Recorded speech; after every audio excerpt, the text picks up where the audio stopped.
যখন চিনি এসে ওই লাল চেরি রাড়ানি লুকিয়ে রাখা লজ্জা বিষয়ের ঘোষণায় চোখে চোখ রেখে বলবেন, আহা কি অপরূপ রূপতম রূপসী, স্বর্গের দেবী তুমি, মেনকা রম্ভা দয়ত রূপসী উর্বশী।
পনের বাকি 10,000 টাকা, টাকা নয় সাগরটা, টাকা নয়, একদিন মম্পা দুর্ঘটনায় মারা গেছে।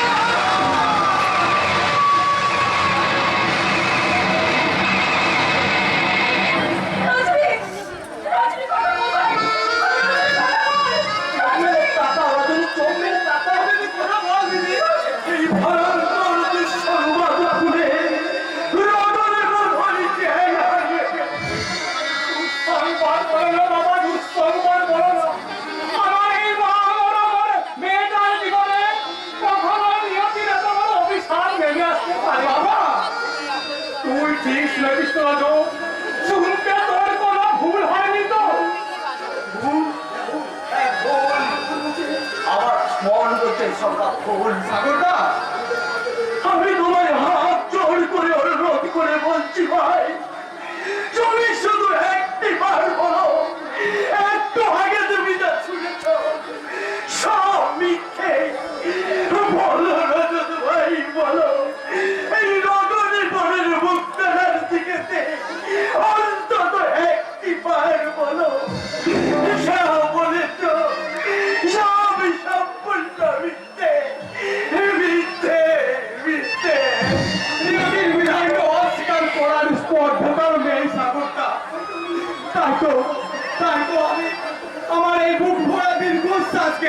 চেপে রেখে আমি বলতে বাধ্য হচ্ছি যে যা ঘটেছে সব সত্যি সত্যি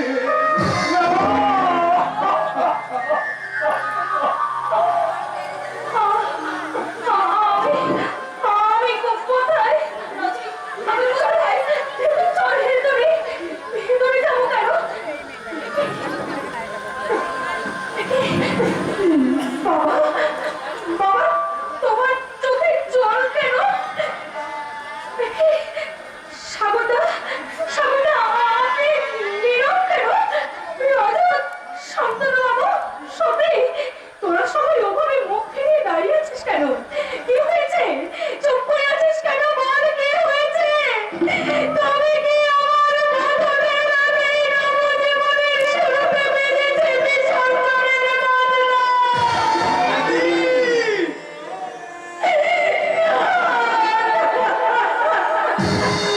তবে আর কেন নিভিয়ে দাও তোমার রঙিন আলোকমালা ভেঙে ফেলো এই বিয়ের অভিশপ্ত বাসর এই ঘরের সাজগুলি মিলে আমাকে সাজিয়ে দাও অভিশপ্ত লগ্ন ভস্মার ওরে না! তোকে আমি লগ্ন ভ্রষ্ট হতে দেব না। আজ রাতের মধ্যে কেমন করে হোক তোকে পাঠগ্রস্ত করে তোর জীবনে আবার হাসি ফিরিয়ে আনবো। আপনি ঠিক করেছেন কাকু নির্দিষ্ট রক্তে না হলেও যে যদি আজ আমাদের মধ্যে পাত্র এনে ওই বছরের বিয়ে দেওয়া যায় তাহলে বছরের জীবনটা এইভাবে শেষ হয়ে যাবে না কিন্তু এত রাত করে কোথায় পাবে পাত্রের সন্ধান? আর কেই বা এই অবস্থায় দিদিকে বিয়ে করতে রাজি হবে? সে প্রশ্ন এখন অন্তহীন রজত। বাবা শান্তনু, বাবা সাগর, তোমরা যেখান থেকে যেমন করে পারো যোগ্য অযোগ্য যে কোনো একটা পাত্রের সন্ধান করো। আমি তার হাতে রজনীকে তুলে দিয়ে আমি ওকে লগ্ন ভ্রষ্ট হাত থেকে মুক্তি দিতে চাই। যোগ্য অযোগ্য বলছে কেন কাকা বাবু? যোগ্য পাত্র তো আমাদের মাঝেই রয়েছে। আমাদের মাঝে তুমি কার কথা বলছো সাগরদা? যদি তোমাদের কোনো আপত্তি না থাকে তাহলে তাহলে এই রজনীকে এই শান্তনুর হাতেই না এ হয় না, এ হতে পারে না। কেন হতে পারে না শান্তনু? এমন একটা নিরুপায় পরিস্থিতিতে একজন বিপন্ন নারীর জীবন রক্ষা করা তোমার কি কর্তব্য নয়? আমি যে আরেক কর্তব্যের জানি বন্দি ঠাকুরদা শান্তনু। তাই তো একজনের জীবন রক্ষা করতে গিয়ে আরেকজনের জীবন আমি কিছুতেই নষ্ট করতে পারি না। তার মানে আপনার আমাকে ক্ষমা করবেন। আমি যে সতীকে ভালোবাসি আর সেই ভালোবাসার কর্তব্য রক্ষায় আপনাদের প্রস্তাব আমি ফিরিয়ে দিলাম। দাঁড়াও দাঁড়াও কাপুরুষ দাঁড়াও। একজন নারীর জীবন রক্ষাচ্ছি যার কাছে ভালোবাসার মর্যাদা রক্ষা বড় হয় তাকে পুরুষ বলে ভাবতে আবার ঘেন্না করে যদি আমার এক সন্তান আর সাহস থেকে মুক্ত হয়ে ভালোবেসেছিল কিন্তু আজ তুমি যে অসহ্যময় বিরোধের পরিচয় দিয়ে এরপর তোমাকে ভালোবাসি কথাটা বলতে আমার ঘেন্না করছে হ্যাঁ আমি শুধু তোমাকে একটা কথাই বলতে চাই সত্যি যদি তুমি আমাকে ভালোবাসো সত্যি যদি তোমার প্রেম নিষ্কাম হয় তাহলে আমার প্রতি ভালোবাসা মর্যাদাকে উপেক্ষা করে তোমার মনুষ্যত্বের মর্যাদা রক্ষায় আমার এই অসহায় মাধ্যমকে তুমি গ্রহণ করো বেশ, তবে তাই হোক সত্যি তাই হোক। আমার প্রেম যে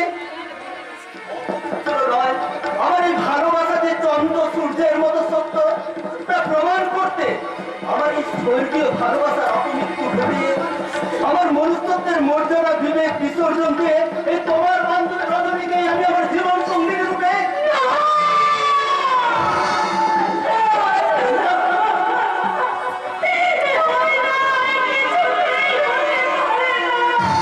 তোমায় দিদি তুই অবাক করিস না। নারী রজত না এই কখনই সম্ভব নয় রজত কেন সম্ভব নয় রে মা? দুটো জীবনকে কামিয়ে কখনোই আমি সুখী হতে চাই না বলছি তুমি সুখী হবে রজনী।